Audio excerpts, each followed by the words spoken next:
संजीव सिंह जी, एक ही दल के रहे हैं दोनों। संजीव जी प्लीज, संजीव जी आपकी आवाज बिना बोले आप प्रश्न सुन लीजिए प्लीज।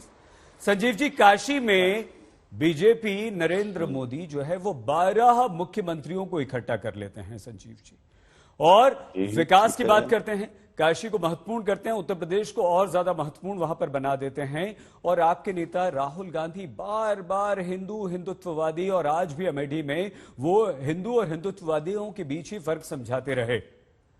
क्यों नहीं संजीव जी? आज उत्तर प्रदेश में क्या बेरोजगारी नहीं है? उत्तर प्रदेश में मूलभूत सुविधाएं, बिजली, पानी, सड़क, ये सब नहीं है, महंगाई नहीं है। क्यों राहुल गांधी इन पर नहीं बोलते हैं संजीव जी? ऐसे कैसे आप जीतेंगे उत्तर प्रदेश?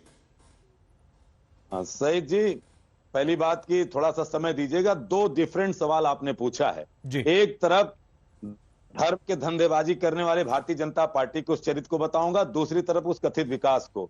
नरेंद्र मोदी जी जिस वाराणसी से चुनकर के सांसद गए, मैंने 3 सवाल पूछा था एक चैनल पे, वही सवाल आज भी पूछ रहा हूं। गौरव भाटिया जवाब देके जाएंगे, उस दिन थे, लेकिन इनके साथ उस जो एंकर थे वो भारतीय जनता पार्टी के द्वितीय प्रवक्ता के रूप में काम करते। पहला सवाल यह है कि नरेंद्र मोदी जी को जो यात्रा थी वाराणसी की, कॉरिडोर के उद्घाटन की, वो सरकारी थी कि निजी थी कि भारतीय जनता पार्टी की थी? दूसरी, उस आयोजन में मुख्यमंत्री परिषद की बैठक हुई, उसमें गैर भाजपा दल के मुख्यमंत्री क्यों नहीं आए? ये सरकारी थी कि निजी थी कि भारतीय जनता पार्टी की केवल थी? और तीसरी बात कि जो प्रधानमंत्री जी संसद का सत्र चल रहा है, ये पूरा आयोजन जो हुआ, जहां पर एक किसी शंकराचार्य को आकर के मंदिर का उद्घाटन करना चाहिए, क्योंकि हमारा संविधान इजाजत नहीं देता। गौरव भाटिया एक अधिवक्ता हैं, हम संविधान की शपथ लेते हैं, कोई भी मुख्यमंत्री, कोई भी प्रधानमंत्री मंदिर मस्जिद का उद्घाटन नहीं कर सकता। और एक सवाल पूछता हूं, अगर आज नरेंद्र मोदी जी काशी विश्वनाथ मंदिर जाकर के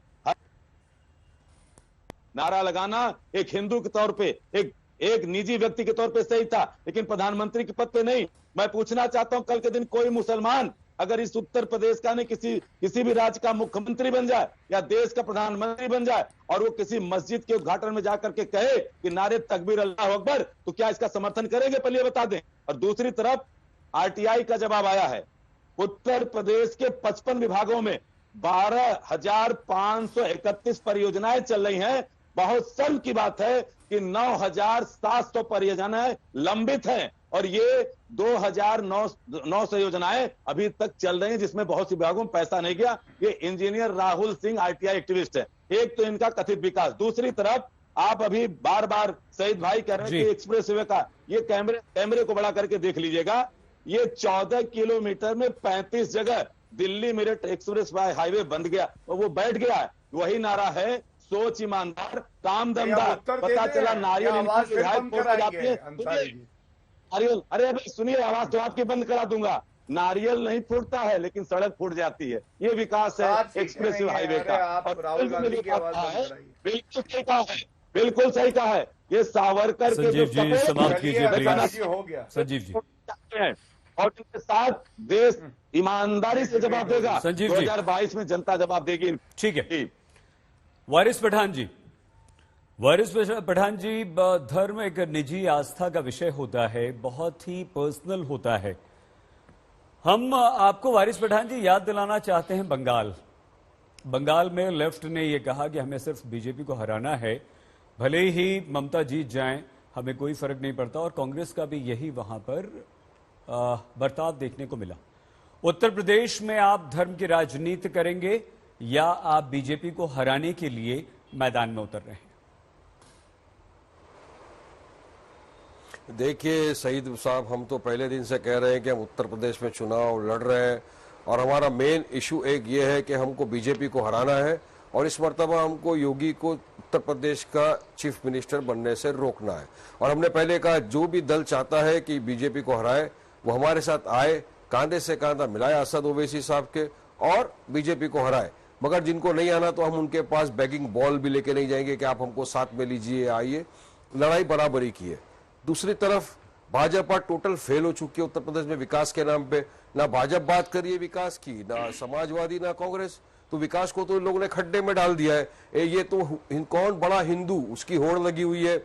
मोदी जी चले गए वाराणसी में इतने वर्षों के बाद, जाके टैक्स पेयर के मनी जो 800 करोड़ रुपया खर्चा हो गया, वहां उन्होंने हिंदू की अपीसमेंट पॉलिटिक्स कर दी। वहां पर जाकर एक समुदाय के लोगों को खुश करने के लिए मोदी जी वहां पहुंच गए, जबकि वो देश के प्रधानमंत्री है, शपथ संविधान के लिए है, सबका साथ सबका विकास सबके विश्वास की बात करते हैं, मगर पूरा उल्लंघन कर दिया उन्होंने। तो दूसरी तरफ राहुल गांधी है जो हिंदुत्ववादी और बोलने लग गए अब तो कि देश हिंदुओं का है। तो सेकुलरिज्म का क्या हुआ? सेकुलरिज्म कहां गया? संविधान कहां गया? तो मुसलमानों का क्या होगा? मुसलमानों की तरफ से राहुल गांधी कब बात करेंगे?